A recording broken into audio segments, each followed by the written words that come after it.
FIFA wants to sell 20% of the World Cup to outside investors for $4.2 billion, despite already sitting on billions in cash and carrying no debt at all.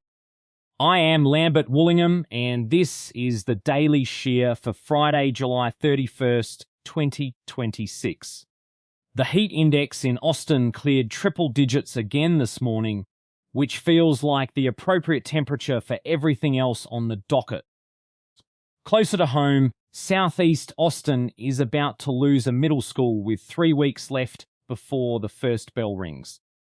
The Austin Independent School District Board has voted to immediately close Paredes Middle School, following through on a shutdown Superintendent Matthias Segura proposed just over a week ago after preliminary state ratings pointed to a fourth consecutive failing grade. Under Texas law, a fourth failing year hands the Texas Education Agency the authority to force a closure or take over the district outright, which is presumably the incentive that moved the board so quickly. The campus served 848 students and 88 staff members last year, and none of that staff is being laid off. They are being reassigned elsewhere in the district.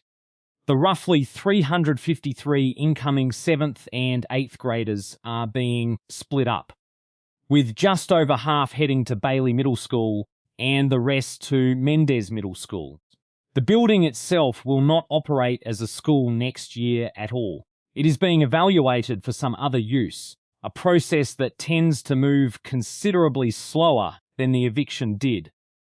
Tarrant County commissioners are weighing a plan to eliminate 140 Election Day polling locations ahead of the November midterms, which would leave the county with 176 sites, a 45% drop from the 316 available in 2022.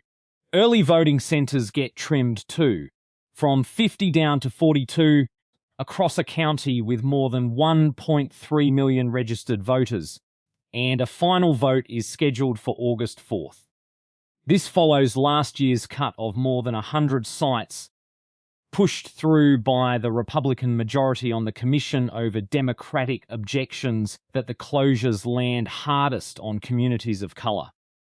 Proponents maintain the savings are worth it, given how little turnout municipal elections typically draw, an argument that gets easier to make once you have already closed the polling places that might have proven otherwise. ERCOT's chief executive told a Texas Senate committee that statewide power demand is projected to nearly double by 2032, reaching 175,000 megawatts within 6 years, driven largely by artificial intelligence, data centers, and industrial growth. That forecast comes just after the grid set an all-time peak of 91,308 megawatts on July 22nd, a record that broke the one set the day before it. Regulators note that new solar and battery storage got the grid through that peak without a single conservation appeal, which counts as good news this week. The Public Utility Commission chair told lawmakers the state still needs to rapidly expand natural gas generation since solar output drops off right around the time everyone gets home and turns on the air conditioning. Researchers at UT Austin, meanwhile, are testing sensors to measure exactly how much strain individual data centers put on the lines, which is one way of quantifying a problem nobody is proposing to slow down.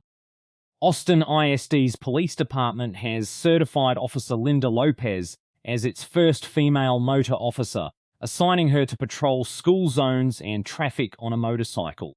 She joins a unit created specifically to cut through congested school zone traffic and respond quickly to campus emergencies, and getting there required passing what the department calls one of the more physically demanding qualification courses in regional law enforcement.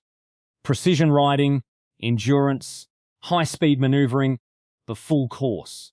The department issued a statement calling the certification a historic milestone, which is true and also the kind of line a press release attaches to every first anybody achieves anywhere. Lopez now patrols the same school zones where the top hazard most mornings is a parent attempting a three-point turn in a line of minivans. On the economic side, growth came in at 1.5%, which is the kind of number that gets economists using the word deceleration in public. The United States economy grew at an annualized rate of 1.5% in the second quarter, missing expectations and slowing from 2.1% in the first quarter. The Commerce Department says a surge in imports, mostly computer chips and hardware for AI infrastructure, shaved about 1.5 percentage points off the final figure, which means the AI build-out is now large enough to move the gross domestic product number by itself. Business investment stayed strong, climbing at an 8.4% annual pace, and consumer spending actually accelerated to 3.2% after crawling along at 0.5% the quarter before. The Fed's preferred inflation gauge rose 3.7% in June from a year earlier, down from May's 4.1%, but still well above the central bank's 2% target. That combination, slower growth, stickier inflation, is not the pairing the Fed was hoping to be handed before its next meeting. FIFA's push to privatize the World Cup has cost it a senior advisor with Carlos Cordeiro, a former United States soccer president and former Goldman Sachs executive, resigning in protest and publicly urging FIFA staff to fight the plan. President Gianni Infantino wants to spin the organization's commercial operations, including both World Cups, into a $20 billion subsidiary called FIFA Forward Enterprise, then sell up to 20% of it to outside investors led by a New York firm run by Joshua Kushner. Cordeiro's objection is fairly direct. FIFA already holds billions in cash, carries no debt, and is being asked to mortgage its most valuable asset for $4.2 billion. 143 of FIFA's 211 member associations have now formally opposed the deal, and UEFA has threatened to boycott future tournaments outright if the sale proceeds. For the moment, it is a football governing body being talked out of a sale by its own former banker. The average rate on a 30-year fixed mortgage climbed to 6.66% this week, the highest in a year according to Freddie Mac, wiping out every decline recorded earlier in 2026 when rates briefly dropped below 6%.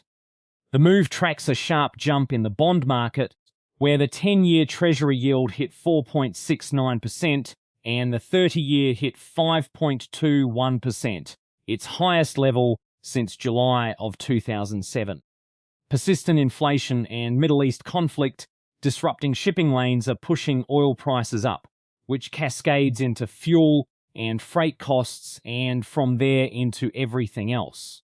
Federal Reserve Chair Kevin Warsh added to the move by flatly refusing to offer any forward guidance on future rate cuts, which markets took as license to price in high rates indefinitely.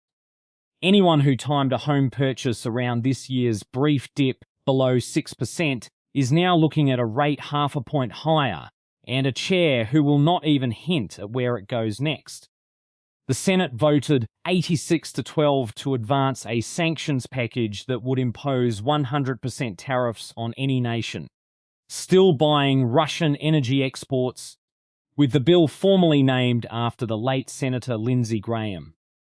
Ukrainian President Volodymyr Zelensky, in Washington for Graham's funeral, watched the vote from the Senate gallery. The legislation targets secondary buyers like India and China, threatening tariffs severe enough to reshape their trade relationships with the United States if they do not stop importing Russian oil. Despite the lopsided vote, the bill is not moving quickly. President Trump has told lawmakers to rewrite it to add identical tariff provisions targeting Iran's trading partners, a demand that threatens to peel off the Democratic support the bill will need once the House returns from recess. The Bank of England held its benchmark rate at 3.75%, its fifth straight meeting without a change, with the Monetary Policy Committee splitting 6-3 in favour of standing still. United Kingdom inflation had eased to 2.6% in June, but policymakers are watching crude oil climb back toward $90 a barrel as the Middle East conflict continues, warning that sustained disruption in the Strait of Hormuz could push inflation back above 4% next year. The committee said it is prepared to raise rates aggressively if energy costs start bleeding into the wider economy. The current rate is still the lowest since February of 2023, for whatever comfort that provides. China's manufacturing sector contracted in July for the first time in 5 months, with the official Purchasing Managers' Index falling to 49.2 from 50.3 in June. Anything under 50 signals shrinkage. Both the production and new orders sub-indexes turned negative as well.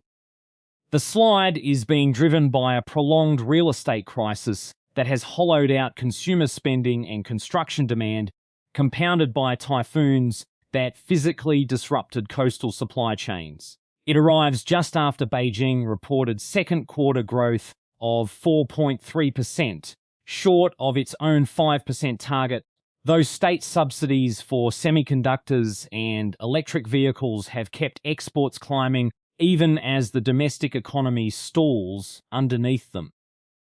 Outside the numbers, the day gets considerably less recoverable, starting in southwestern Japan. The death toll from last week's magnitude 7.1 earthquake in southwestern Japan has climbed to 34, with 9 more deaths under investigation to determine whether they are directly tied to the disaster.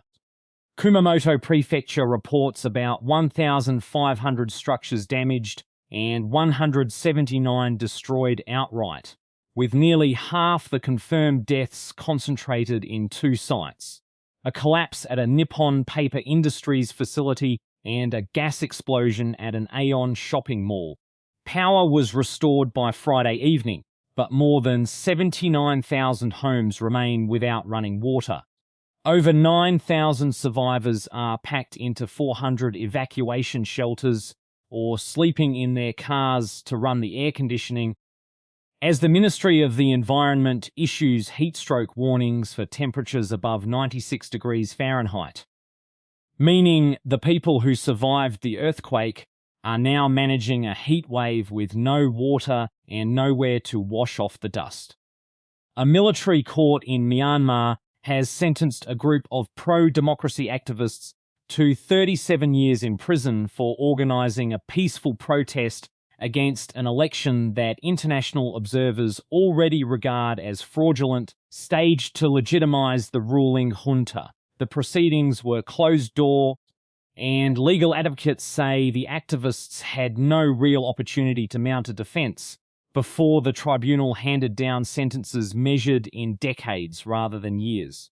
The sentences fit a broader pattern since the 2021 coup, in which thousands of political prisoners have been held indefinitely to discourage any remaining resistance networks inside the country.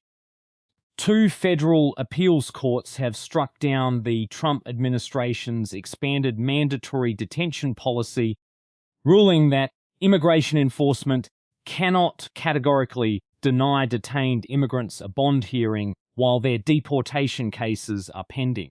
The Justice Department had argued that executive authority allows officials to hold people indefinitely without any bail review at all. These rulings deepen an existing split among federal courts over how far that authority extends, and legal analysts expect the conflict will eventually force the Supreme Court to decide whether the executive branch can hold someone in what amounts to permanent custody without a judge ever weighing in.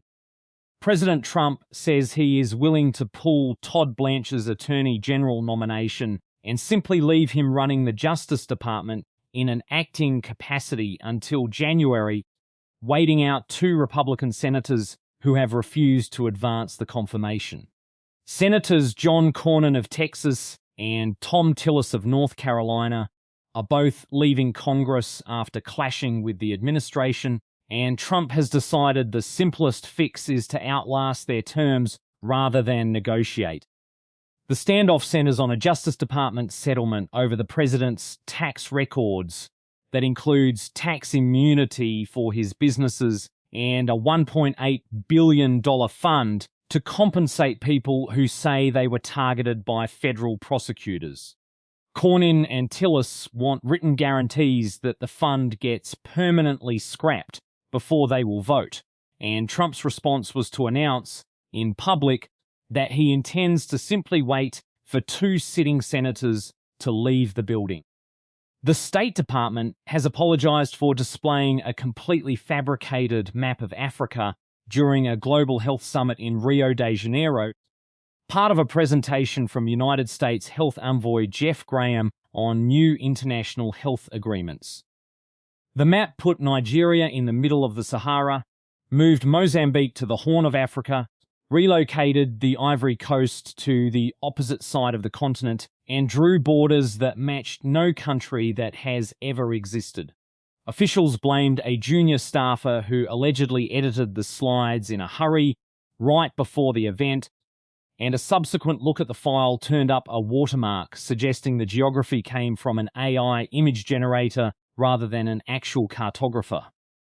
As a fellow AI-generated entity, I would like to note that I, at least, know where Texas is.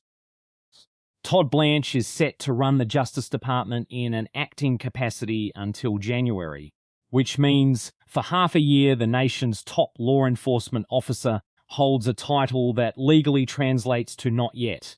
Trump's plan is to simply wait until Senators Cornyn and Tillis leave office, which solves this particular holdup, except nothing stops the next Senate from producing 2 new ones, and the Senate after that from producing 2 more, at which point Acting Attorney General quietly stops being a waiting room and becomes the permanent address.